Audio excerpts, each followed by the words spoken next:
Saudara-saudari yang terkasih, selamat pagi berkah dalam.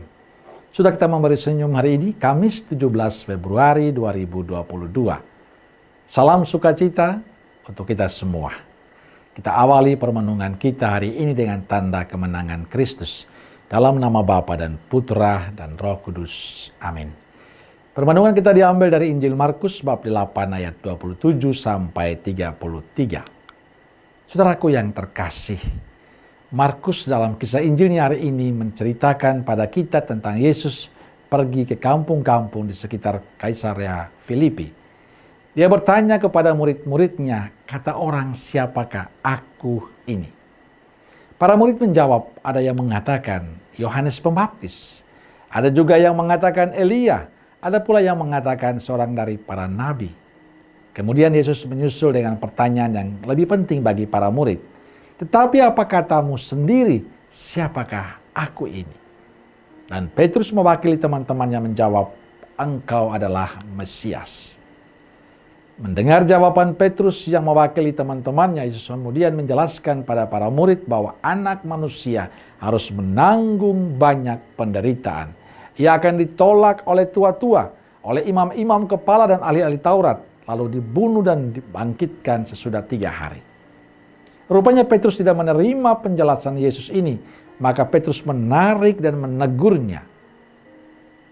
Karena bagi Petrus Mesias mempunyai kekuatan politis yang menjamin kedudukan dan kehormatan bagi para pengikutnya. Karena itulah Yesus dengan keras mengatakan pada Petrus, hanyalah iblis. Saudaraku terkasih, pertanyaan tetap aktual, tetap penting untuk kita semua. Hari ini pertanyaan itu ditujukan kepada kita, kepada saya dan kepada Anda. Siapakah Yesus menurut kita masing-masing? Bukan menurut kata orang, bukan menurut siapa-siapa, tapi menurut kita masing-masing.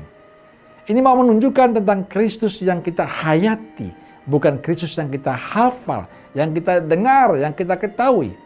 Maka ada pertanyaan penting untuk kita, apakah Yesus sangat penting untuk kehidupan kita? Siapakah Yesus dalam kehidupan kita? Jawaban kita sangat menentukan penghayatan kita tentang Yesus bagi kehidupan kita. Karena di saat kita sungguh menghayati pentingnya dan berartinya Yesus dalam kehidupan kita, maka kita akan menerima konsekuensi sebagai murid Kristus. Kita mau menghidupi cara hidup Yesus dalam kehidupan kita. Kita mau menerima dan menjalani hidup sebagai orang Katolik yang baik. Artinya saya mau sungguh-sungguh menghidupi cara hidup Yesus, mau memikul salibnya dan menjalaninya. Mau menghadirkan cara hidup Yesus di tengah kehidupan kita bersama dengan yang lain. Bahkan mau menerima kepahitan, kesulitan karena pilihanku mengikuti Yesus.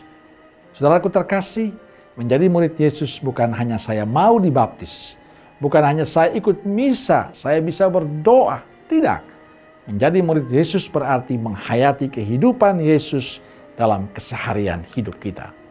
Menjadi murid Yesus berarti menerima kepahitan dan kesulitan dalam hidup sebagai sebuah kesempatan untuk semakin percaya akan penyelenggaraan Allah bagi kehidupan kita. Menjadi murid Yesus berarti selalu mempunyai harapan bahwa masih ada Yesus yang akan membantu dan menolong kita.